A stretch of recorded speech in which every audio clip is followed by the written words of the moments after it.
અને એના માટે આપણે 100% પ્રયત્નો કરી અને આ બનાવમાં પીડિતાઓને ન્યાય મળે, તેમને સંરક્ષણની ખાતરી મળે, તેમને સુરક્ષાની ખાતરી મળે, એના માટે આપણે એવું વાતાવરણ, એવો ન્યાયનો વાતાવરણ ઊભું કરવું પડશે.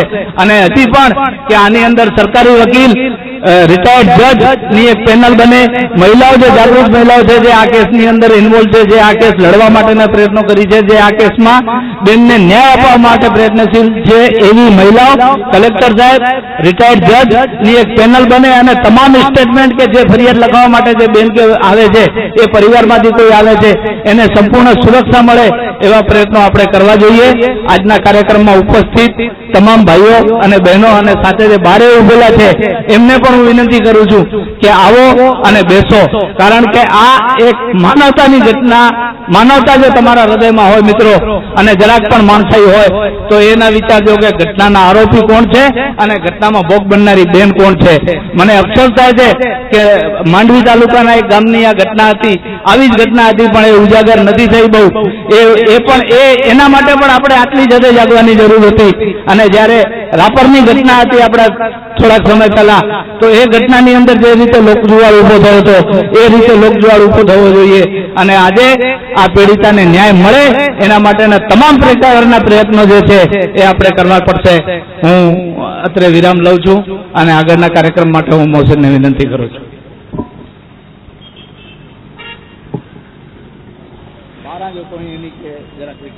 શુક્રિયા મોહમ્મદભાઈ. આજના કાર્યક્રમમાં જે બહાર પણ ઉભેલા છે તે ભાઈઓને અમે ગુજારિશ કરીએ છીએ કે આ મંડપમાં આવે અને આ જે પીડિત મહિલા માટે આપણે સંઘર્ષ ઉભો કર્યો છે એના સાથ સહકારમાં અમને સમય આપે.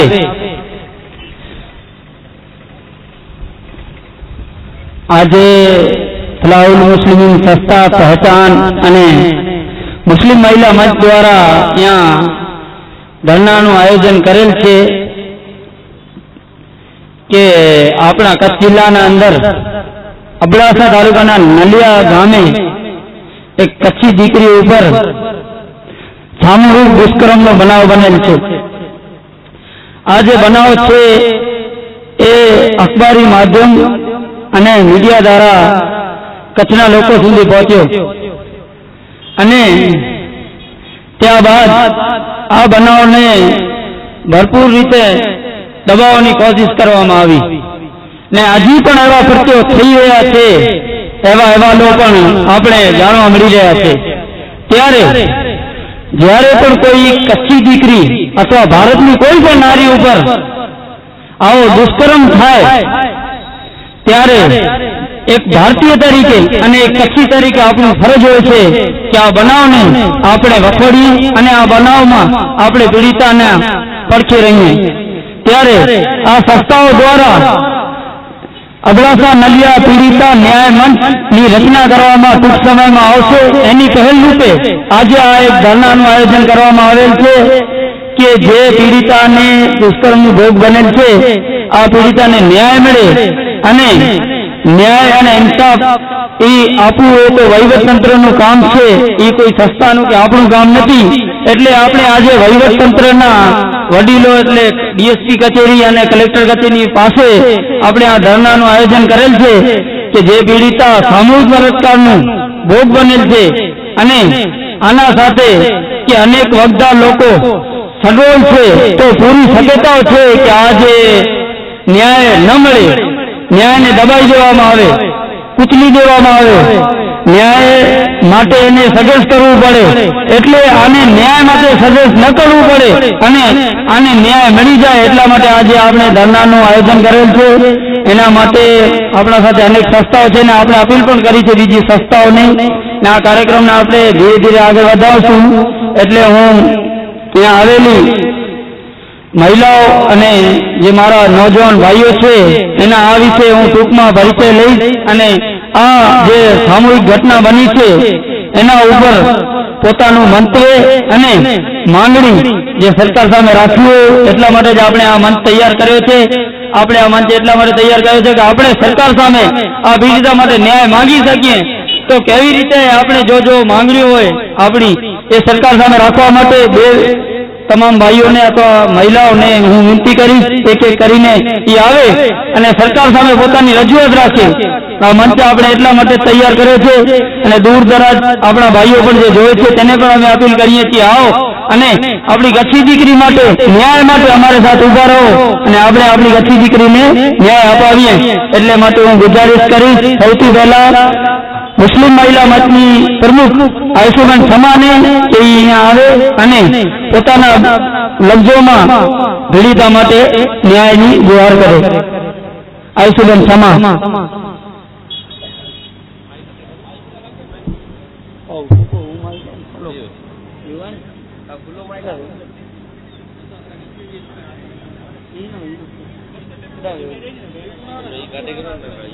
હેલો.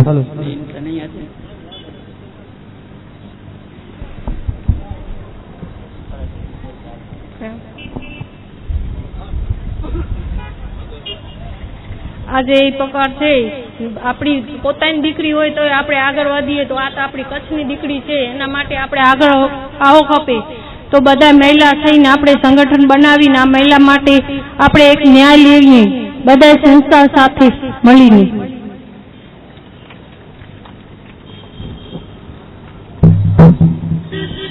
ટૂંકમાં આયશુબેન સમાએ લડતને આગળ વધારવાની વાત કરી ત્યારે હું મહિલાઓમાંથી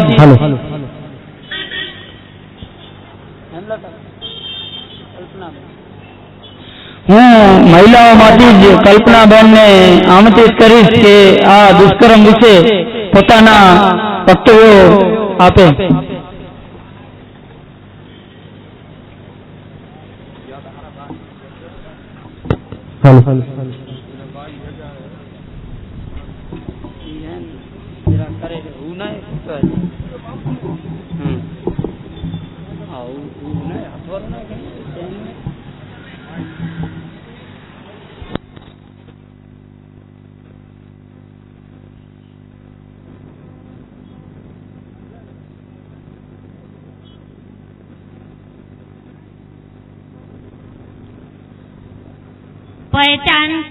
પહેચાન સંસ્થા દ્વારા આજના નલિયા સામૂહિક દુષ્કર્મ બાબતે જે ધરણાનો કાર્યક્રમ યોજવામાં આવ્યો છે એ ખરેખર અભિનંદનને પાત્ર છે. કારણ કે આવા કિસ્સાઓમાં દરેક સમાજ, દરેક સંગઠનો કે મહિલા સંગઠનો કે પછી કોઈ રાજકીય પક્ષ હોય તે આવા કિસ્સાઓમાં આગળ આવતું નથી અને દરેક એમ વિચારે છે કે મને શું. તો મારે આજે દરેક સંસ્થાઓને, દરેક મહિલાઓને અને મહિલાના ઉત્થાન માટે કાર્ય કરતી દરેક સંસ્થાને કહેવું છે કે આપણે આગળ આવવું જોઈએ. એક મહિલાના સ્વમાનનો સવાલ છે. કારણ કે આટલી બધી વ્યક્તિઓ સત્તાનો દુરુપયોગ કરીને જો એક મહિલા ઉપર, એક મહિલા નહીં પણ એ બેને એવું સોગંદનામામાં લખ્યું છે કે આની આખી ટીમ છે અને અમને કાર્ડ આપવામાં આવ્યા હતા.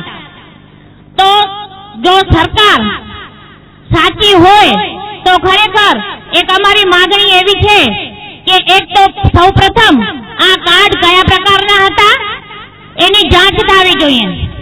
ત્યારબાદ પીડિતા ને જે આર્થિક સહાયની માંગણી છે એ પણ મળવી જોઈએ.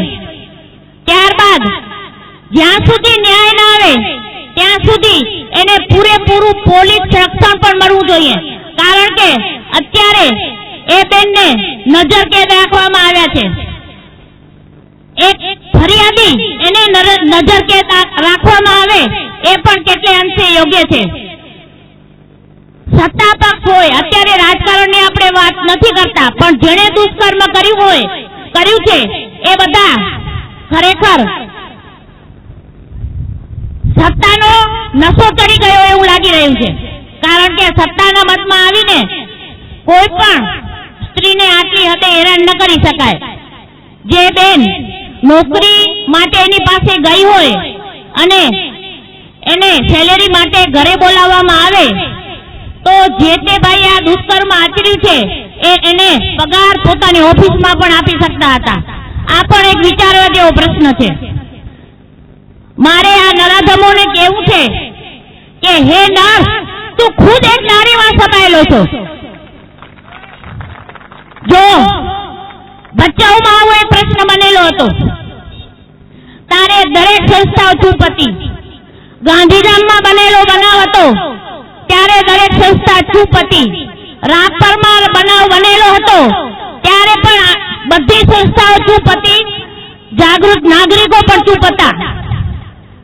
જ્યારે આપણે ચૂપ રહી છે ત્યારે આવા નરાધમો એક નારી પર હાવી થઈ ગયા છે. ત્યારે હું એટલું કહીશ કે દિલ્હીમાં જ્યારે ગેંગરેપ થયો હતો ત્યારે દરેક સંસ્થાઓ મીણબત્તી લઈને નીકળી હતી અને જે તે સમયે યુપીએ સરકાર હતી ત્યારે માન્ય શ્રી સોનિયા ગાંધીએ એવી પીડિતા બેનને પોતાના ફંડમાંથી અમુક રૂપિયાની સહાય કરી હતી. ત્યારે આપણે સરકારને એવી પણ માંગણી કરી શકીએ કે આ બેનની આર્થિક મદદ શું. એવા કેટલા બધા મુદ્દા છે જે ખરેખર આપણે એક મંચ ઉપર આવીને રસ્તા ઉપર આવી જવું પડશે દરેક બેને. કારણ કે આ નલિયાની દીકરી નથી, આ કચ્છની દીકરી નથી, આ આપણી દીકરી છે. કારણ કે આ અત્યારે એટલું બધું ખરાબ વાતાવરણ થઈ ગયું છે કે આજે જ્યાં ત્યાં તમે કોઈ નિર્જન જગ્યા જુઓ ત્યાં પણ નરાધમો જો મહિલાને મુકતા ન હોય તો આપણે ક્યાં સુધી સુરક્ષિત થઈએ. સરકાર સામે એક વૈધક સવાલ એ પણ છે કે મહિલા જાગૃતિ વિશે નાના મોટા એવોર્ડો તમે જાહેર કરીને મહિલાઓને ફોસલાવો છો, તો નારી સુરક્ષા માટે શું સરકારનું શું આયોજન છે નારી સુરક્ષા વિશે? કારણ કે આજે કોઈ પણ બહાર નીકળતા વિચારે છે કે ભાઈ મારે કેમ જાવું, 8 વાગ્યા પછી રિક્ષામાં જવું હોય તો ગમે એવી ભણેલી કે સુધરેલી સમાજની બેન હોય તો એ પણ મનમાં સંકોચ અનુભવે છે કે ક્યાંક આવું તો નહીં થાય ને. આજે દુઃખ સાથે કહેવું પડે છે કે નગરપાલિકામાં ચૂંટાયેલી બેને પણ એ પોલીસ રક્ષણ માંગ્યું છે. તો આપણે સૌએ સમાજના સંગઠનોએ સાથે મળી અને રસ્તા ઉપર આવી જઈએ. બેનને વધુ ને વધુ ન્યાય મળે એના માટે આપણે એક થવું જોઈએ. અને અહીંયાથી હું એ બેન સાથે મેં સંપર્ક સાધવા પણ પ્રયત્ન કર્યો છે. એ બેનનો સંપર્ક થઈ શક્યો નથી, પણ મને એવું જાણવા મળ્યું છે કે એમનો ફોન એમને બંધ રાખી દેવામાં આવ્યો છે. ત્યારે જો અહીંથી કોઈને વાત પહોંચે અને એ બેન મારો એક, હું માનવ અધિકાર સંસ્થામાં મહિલા સેલ ચેરમેન તરીકે કામ કરું છું, એટલે જો એ બેન મારો સંપર્ક સાધશે અને મારા કાંઈ પણ મદદની જરૂર હશે તો હું અને મારી ટીમ એની સાથે ખભે ને ખભા મિલાવી અને એને ન્યાય માટે અમે તૈયાર છીએ. અસ્તુ.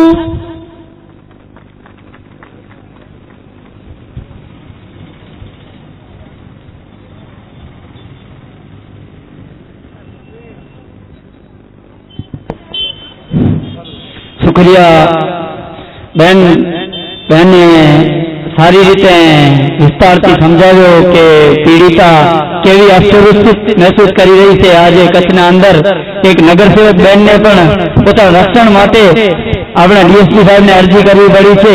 તો આપણે સમજી શકીએ છીએ કે આજે આપણી કચ્છની પરિસ્થિતિ કેવી છે મહિલાઓ માટે. હું આગળ જતા આજ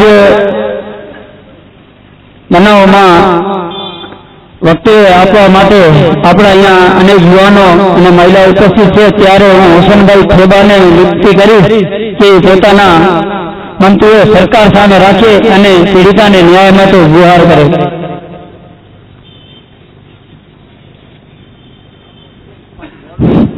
હલો, મારો મંતવ્ય એક જ છે કે જે આ નલિયાકાંડ કૌભાંડ થયું છે, આ બધું છે એનામાં ભાજપ સરકાર વાળા ચૂંટાયેલા પદાધિકારીઓ આ બાબતે કોઈ જાતનો વિરોધ નથી કરતા.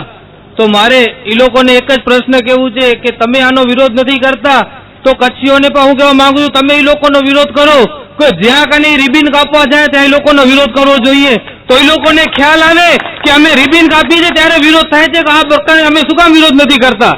શું તમે પણ એનામાં સંકળાયેલા તો નથી ને? એટલે હું કહેવા માંગુ છું કે કાલે કે પરમ દિવસે ટાઉન હોલનો ઓપનિંગ છે તો એનો સખત વિરોધ કરવો જોઈએ કે એ લોકોને પણ ખબર પડે કે અમે આનો વિરોધ નથી કરતા તો અમને રિબિન કાપવા નથી મળી. બસ મારે એટલું જ કહેવું, મારું સ્થાન લઈ.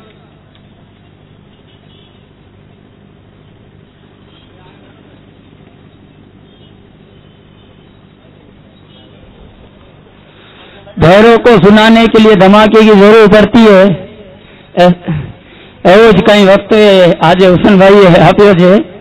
તો હું આગળ જતા આજના કાર્યક્રમ લક્ષીએ આપણે અહીંયા પધારેલા કોંગ્રેસ પક્ષના વિપક્ષી નેતા રાજેન્દ્રસિંહ જાડેજાને અનુરોધ કરીશ કે અહીંયાથી પીડિતા માટે સત્તા પક્ષ સામે સતત ઝૂમતા રહે છે, પણ આજે અહીંયાથી ગુહાર કરે કે આપણે કચ્છી દીકરીને ન્યાય આપવા માટે શું શું માંગણીઓ છે એની ગુહાર વહીવટતંત્ર સામે કરે.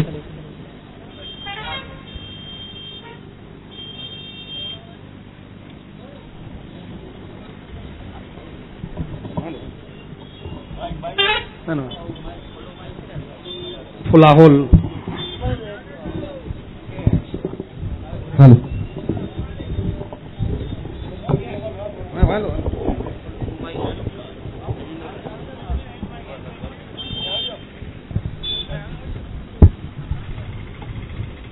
ફુલાહોલ મુસ્લિમ સંસ્થા અને મુસ્લિમ મહિલા મંડળ દ્વારા આજે જે અહીંયા નલિયાના જે પીડિતા બહેન છે એમના ન્યાય અપાવવા માટે જે ધરણાનું આયોજન કરવામાં આવ્યું છે, સંસ્થાને ખૂબ ખૂબ હું અભિનંદન આપું છું કે આવા કોઈ પણ દુષ્કર્મ બનતા હોય અને એની સામે જ્યારે સત્તા પક્ષ હોય અને સત્તા પક્ષની સામે જ્યારે જજુમવાનો સમય હોય ત્યારે ઘણી બધી સંસ્થાઓ માત્ર વાવા કરવામાં તો ઘણા બધા આવતા હોય છે, પણ જ્યારે કોઈને ન્યાય અપાવવા માટે કે એની સામે જજુમવા માટે જે કોઈ સંસ્થા આગળ આવે છે એમને ચોક્કસપણે અભિનંદન તો આપવા જ પડે.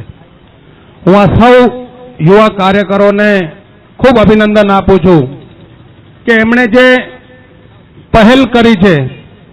મને નથી લાગતું કે બીજી કોઈ સંસ્થાઓએ હજી સુધી આ દુષ્કર્મ માટે કોઈ ધરણા કર્યા હોય.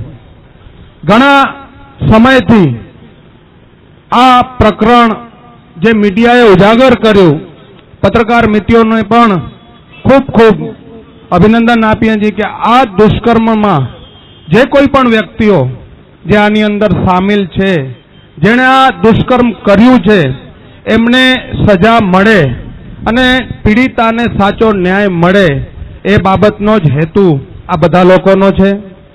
મારે તો એટલું કહેવું છે કે આપણે સામે જ જોઈએ છીએ કે અભિવાદન સમારંભ, આ માત્ર અભિવાદન સમારોહ કરવા વાળાઓ, આની અંદર કેટલા અભિવાદન સમારોહના જે ચિહ્નના પ્રતીક નીચેના આ જે દુષ્કર્મીઓ જેને સસ્પેન્ડ કરવામાં આવ્યા છે એ પક્ષના આ બધા હોદ્દેદારોને આપણે પૂછવા માંગીએ છીએ કે તમે આ બાબતે એક શબ્દ શા માટે નથી બોલતા?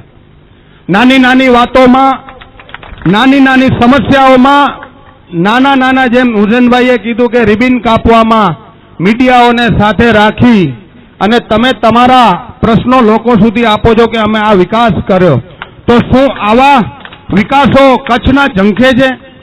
આવા લોકો જ્યારે આવી પીડિતાઓને જો તમે ન્યાય ન અપાવી શકો, 5 ધારાસભ્ય અને 1 સંસદ સભ્ય, આ 6 વ્યક્તિમાંથી એક પણ વ્યક્તિ આજ દિવસ સુધી કોઈ નિવેદન નથી આવ્યું, કોઈ રજૂઆત નથી આવી, અને જ્યારે પણ પૂછવામાં આવે છે ત્યારે એમ કહે છે કે અમે ગાંધીનગરમાં હોમ મિનિસ્ટરીમાં આની રજૂઆત કરી નાખી છે. હું અને તમે ક્યાંય જોવા ગયા છીએ કે હોમ મિનિસ્ટરીમાં એમણે શું રજૂઆત કરી છે? ક્યાં કોને બચાવવા માટેની રજૂઆત છે કે આને ન્યાય અપાવવા માટેની રજૂઆત છે? જે રીતે આ બધી બાબતોમાં આગળ વધતા જાય છે તો આના રેલાઓ ઘણા બધા સુધી પહોંચતા જાય છે.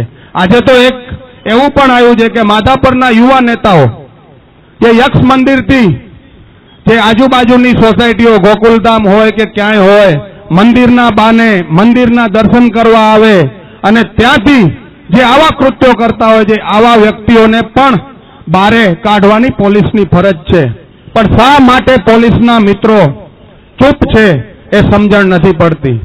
ક્યાંક તો સત્તા પક્ષથી પણ પોલીસ અધિક્ષક જે બહુ બાહોશ છે, જે ઘણી બધી બાબતોમાં કચ્છની ચિંતા સેવે છે, તો મકરંદ ચૌહાણ સાહેબ પણ શા માટે આ બધાય જે સત્તા પક્ષો છે એનાથી ડરીને કંઈ કામ કરે છે કે નહીં? આપણે એ પણ એક જોવાની વસ્તુ. આપણે એમને કહેવું જોઈએ કે આપ પોલીસ પ્રજાના મિત્રો છો અને પોલીસની તો પહેલી ફરજ આવે છે કે કોઈ પણ પ્રક્રિયા બનતી હોય, કોઈ પણ ગુનો બનતો હોય ત્યારે એમને સાચી દિશામાં સાચા માર્ગે લઈ જવાની જવાબદારી પોલીસની છે. અને જ્યારે કોઈ ખોટા વ્યક્તિ ઉપર જ્યારે એમને સાચી કાર્યવાહી કરવાની હોય તો શા માટે ઢીલાસ કરવામાં આવે છે અને માત્ર 3 થી 4 જણાને જ અત્યાર સુધી પકડવામાં આવ્યા છે? તો બાકીના જે આરોપીઓ છે એને ક્યારે પકડશો? આવી જો સચોટ તમારે જો કામગીરી કરવી હોય તો પારદર્શકતા પૂર્વક કરવી જોઈએ, ઈમાનદારી પૂર્વક કરવી જોઈએ, કોઈની પણ શરમમાં આવ્યા વગર કરવી જોઈએ. કોઈ વ્યક્તિ જ્યારે અહીંયાથી નીકળતા હોય અને એની ગાડીના કાળા કાચ હોય અને પોલીસ અધિકારી એને પકડી અને એ કાચ વિશે એને દંડ કરતા હોય ત્યારે એ પોલીસ અધિકારીને સાંજે જ નલિયા બદલાવી નાખતા હોય તો આ ડીએસપી આજે આ બધા બનાવો બન્યા તો આવા આરોપીઓને શા માટે નથી પકડી શકતા? મારી એમને ખુલ્લી એક વાત છે કે આપનામાં જો જરાય પણ માનવતા હોય તો આપ એક દિવસની પણ વિલંબ કર્યા વગર આ તમામ વ્યક્તિઓને પકડવાની કોશિશ આપને કરવી જોઈએ એવું મારું ચોક્કસ માનવું છે. કચ્છની પ્રજા જેટલી શાંત છે એટલી ને એટલી કચ્છની પ્રજા આ બધી બાબતોને ઉજાગર કરવામાં પણ માહિર છે. અને કચ્છના આજે જુવાનિયાઓ અહીંયા બેઠા છે એ આવા કોઈ દુષ્કર્મીઓને એમને સહન કરવાની એમનામાં શક્તિ નથી.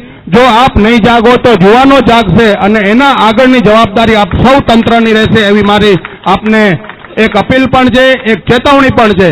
આપે આ બધી બાબતોને અહીંયા ઉજાગર કરવા માટે જે યુવાનોની ટીમ છે એમને હું ખૂબ ખૂબ અભિનંદન આપું છું. અને આ બાબતે અમારી ક્યાંય પણ મદદની જરૂર હશે તો અમે આ સંસ્થા સાથે હર હંમેશ છીએ અને હર હંમેશ રહેશું એવું આપણે હું અહીંયાથી અમારા સૌ સાથી નગરસેવકો વતી ખાતરી આપું છું. અને આપે જે અમને અહીંયા આ બાબતે બોલવાનો જે મોકો આપ્યો આપનો હું ખૂબ ખૂબ આભારી છું. શુક્રિયા રાજેન્દ્રભાઈ. રાજેન્દ્રભાઈએ અહીંયાથી આપણે જણાવ્યું કે સરકાર સત્તા પક્ષથી કેવી રીતે અધિકારીઓ બીવે છે અને જે પીડિતા છે એને ન્યાય માટે લડવું પડે છે.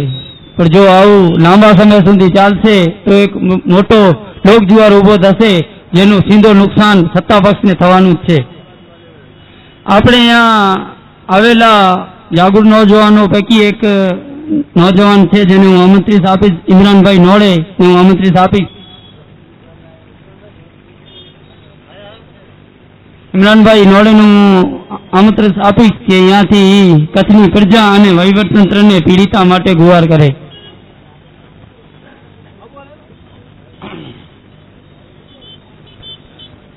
મોહસિનભાઈ, આ જે તમે કાર્ય કરી રહ્યા છો, ફર્સ્ટ ઓફ ઓલ એના માટે હું તમને સલ્યુટ કરું છું. મારી અપીલ છે કે આ એક કન્યા નહીં, એના સિવાયની 30 થી 35 કે 40 થી 45 જેટલી પણ કન્યાઓ છે એમને શોધી પાડો અને એમને પણ ન્યાય અપાવો. કેમ કે એ લોકો સામે આવી નથી શકતા. અત્યાર સુધી જે કન્યા માટે પોલીસ પ્રોસેસ થઈ છે એનામાં કંઈક ઢીલાસ છે. બાકીના જે મોટા આગેવાનો છે એ સામે નથી આવ્યા. એમના નામ કાઢો. એમને પણ ખબર પડવી જોઈએ કે સત્તાનો ગેરઉપયોગ કરવાથી શું નુકસાન થાય છે. બસ એ જણાવીને અહીંયાથી રજા લઈશ. અને મોહસિનભાઈ, આ વસ્તુ માટે તમે ગમે ત્યારે કોઈ પણ સંજોગમાં અમને બોલાવશો, અમે હાજર રહેશું. જય હિન્દ.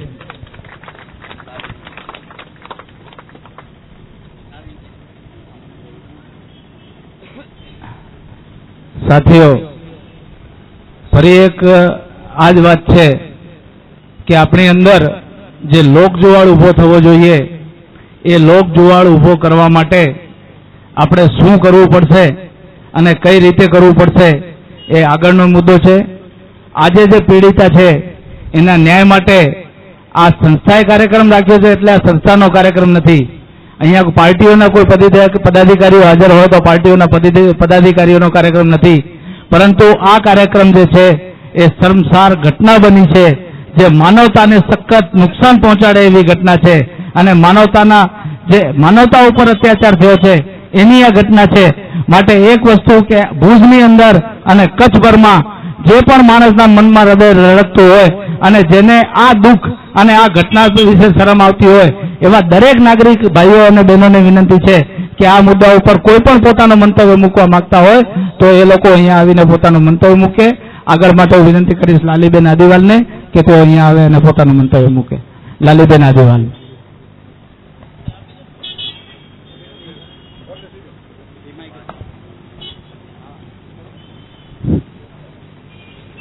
ભારત માતા કી. સૌથી પહેલા તો રોજ એક બળાત્કાર થઈ રહ્યો છે, રોજ એક દુષ્કર્મ થઈ રહ્યો છે.